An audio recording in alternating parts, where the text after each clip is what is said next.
Good evening. Welcome back. My name is Braven. Welcome back to my podcast. This is episode 13 of the B2 SoundPod. And I'm here with actually a special guest who I've been working with for the past couple months. Why don't you introduce yourself, dude? We've been kicking it for the past couple hours here. What's up, man? It's your boy Lil Treyyy, man. Coming to you from the south side of Chicago. Friends of mine, 043. So we got a crazy story of how we met. Should we just get right into that first? Yeah, we can get into that, actually. It's crazy. So the thing we have in common is we both Uber. We both drive for Uber. And so I was driving Uber one day, and I had picked up this guy who raps, and that's a completely different story. I'll go into that maybe a separate time. But basically, I had this guy over at my apartment who was recording, and he had also gotten an Uber with Trey. No, actually, I met him at I didn't met him. You didn't meet him? I met him at just at a restaurant. Really? Yeah, at Subway. Oh, really? I thought you Ubered him. Okay. No. Okay. So I don't do the people. You met him here in Chicago. Yeah, I met him in Chicago at a Subway. Okay. You know, I be going to the restaurant stuff. But so basically, I met him. He just got I rap. Woo. So tell him how you met him. Yeah. So I guess I'll just tell the story. It's fucking crazy, but so basically I pick him up and he's homeless. First of all, I'm not gonna drop his name and everything, but like I pick up this homeless dude and basically like he comes over to my crib to record for a while, and he convinces me. I don't know if any of this is true, but basically the next day, like after we worked together on his songs, the next day he tells me that he got signed to a record label in Atlanta, and that they were getting him down there to sign the documents. And I was instantly like sus about the whole situation, but like it seemed pretty legit. And he actually had a guy call me from Atlanta and tell me to send these demos, which I was only actually paid up front 50% of what I was supposed to be paid. I said, send me the other 50%. I will give you all 4 demos that we worked on. I mixed them down for him in the apartment here. And they never got the demos because I never got fully paid. But apparently he was going to Atlanta to sign. But I really think he swindled me, and he was just going to a showcase down there. But anyway, we both have been in contact with this. He's kind of a wacky dude from Chicago, so he's an artist from around here. But basically, Trey came over to the apartment while he was recording, and me and Trey hit it off. And then basically he showed me his music and he spit on a track. I think I still have it on my old laptop. Yeah. But so okay, let's go back to the beginning. How did you start in music? So I started in music, honestly, I was like 13, and we was making videos and stuff off the, what's it called? Vine and shit was going crazy. Mm-hmm. So we was on Vine with it. We was seeing everybody make these challenges, these rap challenges. So we hopping on them too. I'm writing music, writing remixes to the popular songs, going in the closet, trying to record it off my phone, recording me rap. So that's how it started for me. I really always loved music though from a young age. Like everybody told me that. You know what I'm saying? I'm gonna be 21 this year. So it's like I'm trying to really go crazy with this music stuff, but it's just like it's always been in me, and it's a lot of I got real talent. Yeah, for real. Yeah. So I will actually, speaking of which, I'll link all your stuff in the description, and we can get just everybody can access your music that way. But yeah, he's dope. So I was mentioning at the time that the rapper I was working with for these demos that you were just like wiping the floor with him. It was kind of like low key embarrassing that this other kid like he didn't realize that this guy was just getting cooked by both of us. But like it was all right because we were getting that work in regardless. Yeah, we was getting the work in for sure. Yeah. What were your favorite artists at the beginning of your rap career? Ooh, the beginning of my rap career, I would have to say it was a lot of Gucci. Gucci was always influential in the rap game for sure. Back in 2014, 2015, back then, 2010, 2012, it was really the drill scene that I was really into, like the FBG Duck, the Billionaire Black, the King Lil J, there was like a whole bunch of different things going on, but like it was Chicago always had industry artists. We produced good artists into the industry. We had like Twista and all type of old people, all type of different things, but I would have to say a lot of drill. So a lot of artists. different stuff. Yeah, Dirk was going crazy back Obviously, then. Yeah. You know, dropping tracks. Did you listen to Chance? Chance was alright back then. I was wasn't probably really listening to softer Chance, side, but yeah. I listened to a ton of Chance. I was listening to a lot of Juice too before Juice was really popular. He was dropping on SoundCloud and shit. I really listening to Juice for sure. Back in the day. Lil Bibby, Herb. I was listening to a lot of Herb. Yeah. You know what I'm saying? They was going crazy. Yeah. I mean, Chicago's got so much. It's so deep, like in the rap scene. Like we got a specific flavor. And like that's the thing. Like people are influenced by like American hip hop across the board, but it's funny how we have different kinds of styles if you go into different pockets, different regions of the country. For sure. Like you go down to Atlanta, you go to Nashville, you go to Texas. Like all three of those have different type of scene. So like this is like probably what the third time you've been in the studio, and like we've gotten that work in every time, and we're gonna work on some shit here in a second.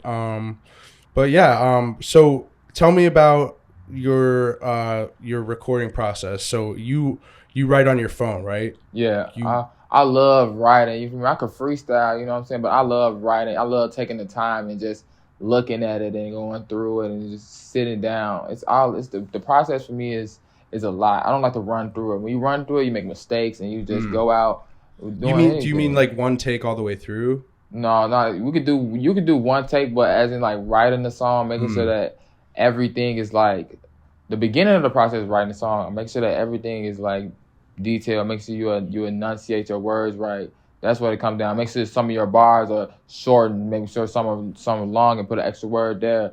Take a word. So you go back through. So I keep going through. That's like the key part of my process. That's a key part of my process right there. So do you ever find that you'll record it when you thought you had it written down right, and you realize like, oh, I have to take a word out, and then you have to like, I'll do that for damn near every verse. Yeah. Like every verse, I'll spit it out, be like, you know what, I'm gonna go back through. Sometimes I nail it, but it's pretty rare. And then I'll go back through.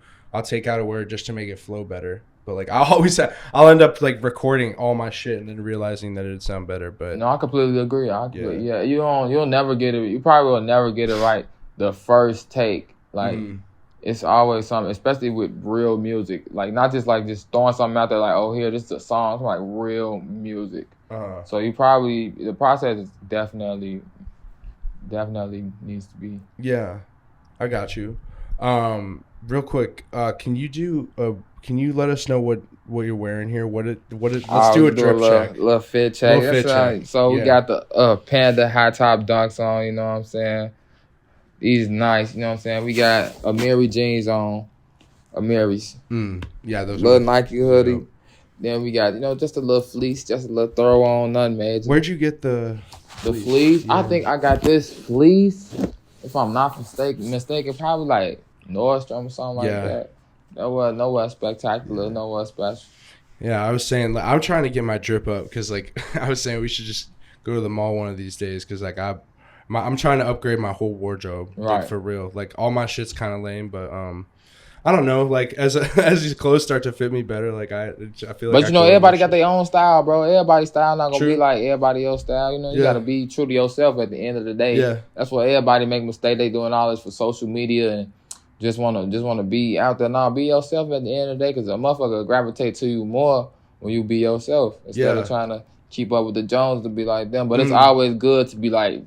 Cause it's like now it's 2023 for me. Everybody look at a certain type of way. You gotta do something a certain type of way. So it's all about a balance. Don't never let a motherfucker tell you what to do or do the next motherfucker do. But I think once you figure out how to do shit your own way and like write your own story, it's a little bit of a barrier to entry, if you will, to realize that you have to go your own route, like make your own shit happen, because people will try to like mimic people, even in like baseball. Like these young kids will get up there and like twirl the bat like they're Derek Jeter, but like but they don't have the fundamentals down. No. Whereas like Derek Jeter does, obviously. So like in music, it's the same principle. But like, so going back to the thing about refining your verses, like I would do that shit over and over, and like I realized that as I was confident in my old shit, like just going back over, rephrasing the fundamentals. But yeah, all that shit.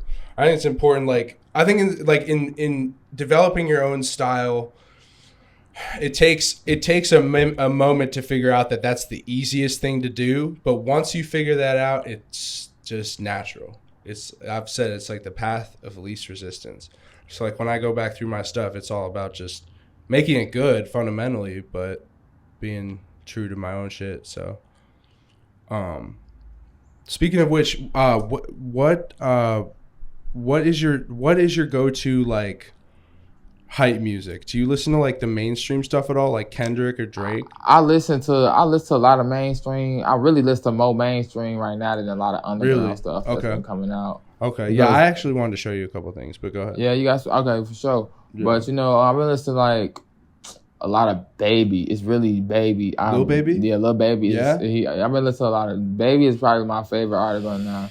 Like Baby just got the rap game on lock for sure. Bro, I hear that a lot. Baby is the artist right now for sure. Like I've been fucking with Baby though back when I was a freshman in high school though. You definitely take a lot of influence from him for sure. You guys are both very lyrical.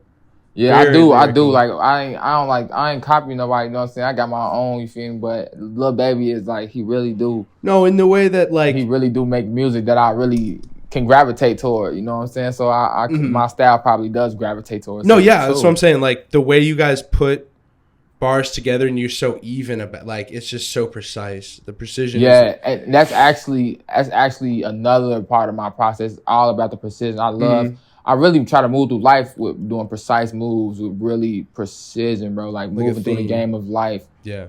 Just like that's why Stephen Curry is my favorite basketball player, because the way he plays the game of basketball with such precision, the way that he just like that's why he's an assassin. There's nothing like him. There's nobody like Stephen Curry because he plays the game of basketball with such precision. It's deadly. That shot is deadly because you know why? He's so precise with it. Precise time when he shoot. Precise time when he set his feet. Everything is like precise. This is why I look up to a lot of people that really move with precision in his life. Calculate. You know what I'm saying?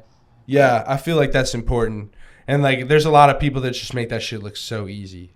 It is though, but that's come from years though. A refining yourself. Talking about that, mixing with being yourself and having your own brand, but being exactly your own brand. Know. And I like everybody tries to do that, but like, yeah, Lil Baby, just the way he comes out and just kill Steph Curry, Lil Baby, they just come out and just crush it. It's like, bro, it's just they delivery. It's everything about them. You know what I'm saying? I think that's the thing that's so admirable about rap in general is how articulate it is. Like people are so when actual good rappers like go into a booth or like they're reading off a paper, like they've taken the time to just so precisely like iron out some great poetry. And like when you spit it over a dope beat, like that's so like it's like a statement of like, not if you're like a man, it's a statement of masculinity, but it's like it's a statement of like, hey, I'm on my shit, like I'm accurate with it. Like rap, like good rap is almost like it's like therapeutically just affirmative. Like it's just got its own thing. Like it does. There's something respectable about someone who can put their words together in a certain way like that. You know what I mean? Yeah, and it's like it doesn't make it better that everybody trying to do it now. Like it's like. It's crazy. Like everybody want to be a rapper. Like we still need doctors. We still need lawyers, especially within the black community for sure. It's like everybody want to be a rapper now. All the little boys, even the little girls want to be rappers now. Like everybody want to rap. Like the way ain't music for everybody. You know what I'm saying? Like it take a certain, like you just said, you gotta have respect for a certain type of person that can put their lyrics and all that together and just make it sound therapeutic and just melodize on the track with it. Everybody can't do that. Everybody don't need to be trying to do that. We still need other things in this life. But I think the people that do it, like it's thematic, but it's like surgical precision. It's like you are a doctor of the English language. Like, oh God, if English is the language that you're rapping in, you better be so. Like my raps have gotten pretty precise. And I've gotten good at like writing out that shit fast. Right. Figuring out how many syllables I need to say. And that's why I don't really listen to a lot of mainstream because they got writers for them. So it's not even authentic no more. That's why I like to listen to the back. Bro, let's talk about that for a little bit. How much mainstream, okay, like depending on what you classify as mainstream, like how much of it is ghostwritten? A lot of like it. I know Katy Perry didn't write a lot of her hits, like most of her hit songs, they were given to her by a writer. Like same thing with like Justin Bieber. Right. What yeah, about definitely like? with Justin Bieber. But what about Drake? Drake is his shit is getting ridden. I ain't gonna lie. Yeah. Drake, Yeah. he probably does have like a hand in it, but nah, Drake is definitely getting his You know, I listened. handed Did you to listen him. to the 21 Savage Drake album? Yeah, I did. You listened to it, okay. Yeah, I fuck with that Knife Talk for sure. If you listen to like privileged rappers, like the lyrics, we're talking about just precision. Like there's some like triple entendres in there. Yeah. Like it's just so like I can't like I'm sitting there like I'm trying to imagine 21 Savage like sitting there on his phone. That's like, what coming I'm up with saying. that. I'm like, Like, is he really doing that? I'm like, no, like there's a think tank behind. It's not that it's Yeah. not that simple. Like it's like it does. Some people are really gifted though, like for real. True. Like we can't take Like J. Cole. We can't take that away from people. But I know for a fact that some of these guys, they not. A lot of the rap, I feel like the mainstream. genuine verses that came from like Mac Miller and all these guys, like there's so much rap. There's too much rap to be ghostwritten. Yeah, I feel like there's a lot of rap. There's a lot of machine gun rap out there that's just like, bro, like there's just so many times Wiz Khalifa just wrote real raps that came from Wiz Khalifa, but did he write all of the words that he sung in like "See You Again," bro? I don't know. Who knows? I don't know. Like it's probably like I said, they usually have a hand in it though for sure, just so it can sound authentic. Or at least it's just extra polished by the people. Yeah. In the exactly. Yeah. The people in the office. Yeah. Or it could be reversed. The people could write it and they could be like, yeah, let me take that out, put a hood word in there, and take that out, put some slang in there, like or something that connects to the rapper's life. Yeah. They're like, oh, you're 21 Savage, you got to reference that street or whatever. Yeah. Like Glenwood or whatever. But yeah, and that's another thing, man. The streets going crazy right now. Yeah, the rap scene is making the streets go even crazier. Yeah. But it's like, you think it's a new like rock and roll? Yeah, for sure. Like, for sure. It's like yeah, that's hype. It's like how the Summer of Love was back in the 60s. I don't know if you heard of that, the Summer of Love. Boy, when they had all the Paul McCartney that was going crazy and stuff. Just like the hippie. So it's just like the hippie movement. Like so it's like a movement right now. Like it's crazy. The streets is on fire right now with all this the violence. We right in Chicago. We in one of the main places for the violence, literally. It's scary to think about how close. I mean, obviously you're on the south side a little bit closer to the actual shit, but like, it's crazy how both of us are just close to so much like murder and carnage. Well, that shit it's everywhere so sad, in Chicago, bro. Ain't nowhere safe out here. I ain't gonna lie to you. Motherfucker got switches, everything around here, bro. Like this shit is crazy. It's terrible. It's awful. I feel like it's at a low point right now, to be honest. Well, like dying down. Hopefully. I mean, I'm not saying that's not a bad thing at all. No, I mean, hopefully. I mean, like, it's just so bad, like, to the point where, like, I'm on the north side here, and, like, I hear pop outside my window on multiple times, like, on multiple occasions. So it's gonna get like it's that fucked for up, sure, but, bro. No, it's all good. Like, usually I feel pretty safe. I don't like to bitch about it too much because I haven't gotten into any bullshit, so.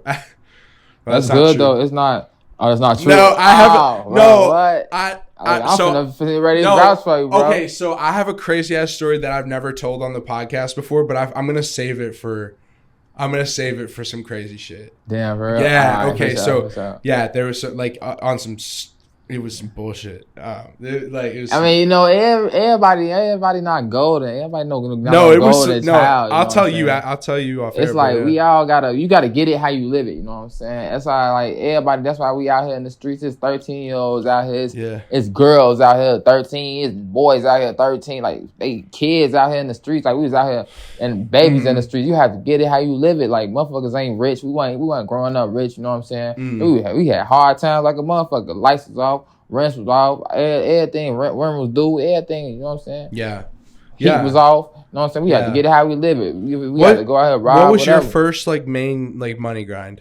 My first boy. I was hustling. I ain't gonna lie, bro. I was selling bags, bro. We had to get that shit for real, bro. For real. Well, my people, how young were you? Like 13, Well, 14? I was like 14 when I first ever sold my first bag, bro. I got you. I was 14 years old. Damn, but intense. my people them, boy, we kingpin, boy. My grandma and them, boy, my people them kingpin, bro. Like crazy, real bro. talk. Like my granddaddy, he gone now. Rest in peace to him, boy. He was kingpin. He really used to do that shit for real, like all type of shit for Bro, crazy. we were talking in the car earlier, but is that low key that your relationship to Duck or Now Duck, that's my big cuz, you know what I'm saying? Ruger, them my big cousins too. That's Les. He got a podcast too. Shout out, his name Big Les. Shout out to Man Stop It Podcast too. It's called the Man Stop It Podcast, bro. Get on him. I'll link them. Crazy. I'll link them in the description. Shout out to Big Les.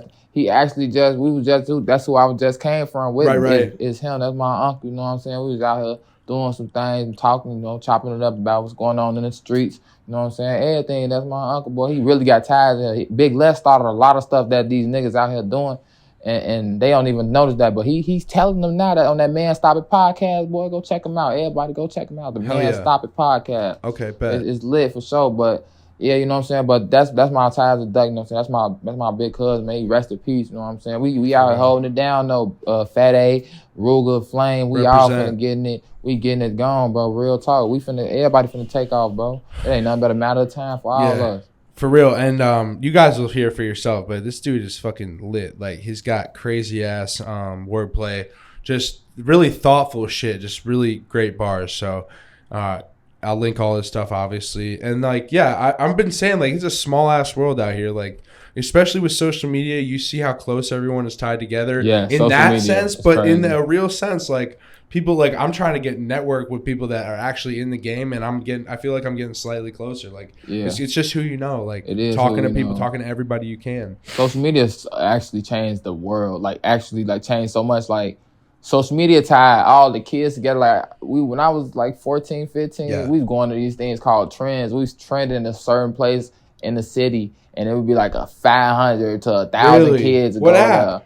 No, it was Facebook. We was on Facebook. Somebody would make a flyer. Somebody would make a flyer. That's when I was telling you about the editing stuff. Like, the kids really be doing. They be editing flyers, editing them. Them fun mates and shit, them videos and shit. Like, they be editing that shit for real on their phone. They'll make a flyer. We gonna be here at this time, at this date, downtown at the Willis Tower, downtown at Millennium Park. Oh, that's dope. 1,000 kids pop up. They stumping on police cars, running on police cars. Running up on random people here, random people. I ain't gonna lie, beating people, everybody on the train. So, like, social media started everything. It was, like, from every corner of the city. So, we got out south kids, up north kids, everybody's out got west a phone. kids. Everybody got a phone. Yeah. So, everybody was linking up, bro. It was crazy. That's wild. That's crazy. Yeah. So, I'm from that area. I'm still young. So, it's like. And you know what? It's almost like that was like the Wild West, because nobody knew what the power of that was like at the time to link that many people together. That shit was on the news, everything. Like, you just, like, I'm sure they started regulating all that shit. Like, they trying to. They really do. They tried to say one time, like, can't no kids come downtown at a certain type of time, after a certain time, like, trying to curfew it, but they did not care. They still did it. Wow. Yeah. It's crazy how Facebook was like the wave. I remember being in so many Facebook groups. I had this one page that had like 500, 600 followers, and it was just some quote. Bro, and Facebook was the wave. Yeah, it was crazy. And now it's TikTok, obviously. Yeah, TikTok is the wave. You were talking earlier about how you got not only post every day, but like do trends and all that shit. Yeah, you got to do the trends, you feel me? I'm an artist, you feel me? But I'm an influencer at the end of the day, so I'm trying to be an influencer on 100%. All corners. So regardless if I'm in the streets or not, I'm still trying to get my money either way it goes. I don't care if I got to make TikTok or whatever. For real. It be chilling. Yeah, I was saying earlier. That's the money. I was saying earlier, I got Lil Treyyy in the studio right now, episode 13 of the B2 SoundPod. I was saying earlier, I will literally like post up any type of video, like just to get my editing like skills up. I've been editing like every day. Like this, I just showed him the new video I got coming out this week. But I made a fucking cooking. Like, I took videos of my phone of me cooking because I think I'm going to make, like, a little short because I literally will post anything. Because, like I said, if you get 3K views, that's, like, a certain percentage of people that will go to your page. Exactly. Will go to your page, see what you're about. And then from there, there's a certain small percentage of people that will fuck with you, like, in the long run. Like, you could say a very small percentage. But it's better than All right, I say that piles up over time. Like Right. I'd say you got to post every day. If you build everything builds. You damn that do got to post that day at the beginning. You feel me? To build, you got to build. You feel me? You got to have structure to it. You got to have like people have to be able to know what you're doing. They have to be able to follow you genuinely from day to day. Exactly. So the best influencers, they're posting on every app, and Every they're app. posting all like multiple times a day. multiple times a day. So- Like, you feel me? Like you got to actually grind with it. It's not easy. Don't get me wrong. it's a full-time job. It's a full-time job for sure. Yeah. So we we're sitting here before we turn the camera on. We're just sitting here saying we both were saying we just gotta fucking post more. Yeah, we gotta post more. Even though we both like post a lot. Like, we do though. We Like, gotta post but more. you gotta be more. It's crazy frequent. how consistency is like a strength that you build up.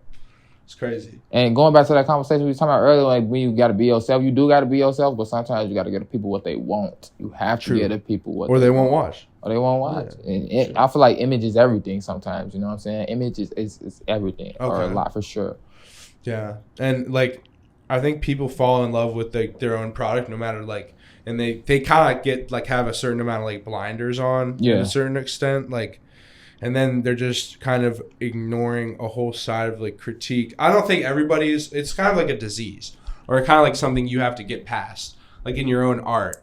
And I think everybody has it. Every artist has it to an extent forever, but it's just an idea of like how good are you at like dropping that ego. But yeah, like you change something about your style and then you're like, oh, like that's so much better. Like I should, and then I take someone's advice. I'm like, oh, like I should have been open to that way sooner. So I don't know. I think half the battle as an artist is about that fucking ego and like just dropping that and just being open to different ideas. But yeah, you're right. Like following the main trends, the main styles. I have to like be more in tune with that because I just make whatever I feel. Yeah, you should get more in tune. You got to be in tune with it until you on top of you able to make this type of trends. You know what I'm saying? Yeah, I got you. All right. Dope. Bro, do you have any what's your Instagram app, by the way? My Instagram ad is LIL_TREYYY_ Lil Treyyy. Perfect. Lil_Treyyy_ man. And you're 21? Yeah, I'm basically 21. From be 21 in March 13th. So March 13th. Hell yeah! All right, we're gonna. I think we should wrap it up. We got some music to make, and I'm gonna go to the Bulls game tonight. So yeah, bro, enjoy that for sure, bro. I appreciate it. I'm gonna have you back on soon. That was fucking dope. So that was great, bro. And we'll get it popping another time. But yeah, thank you so much. So all right.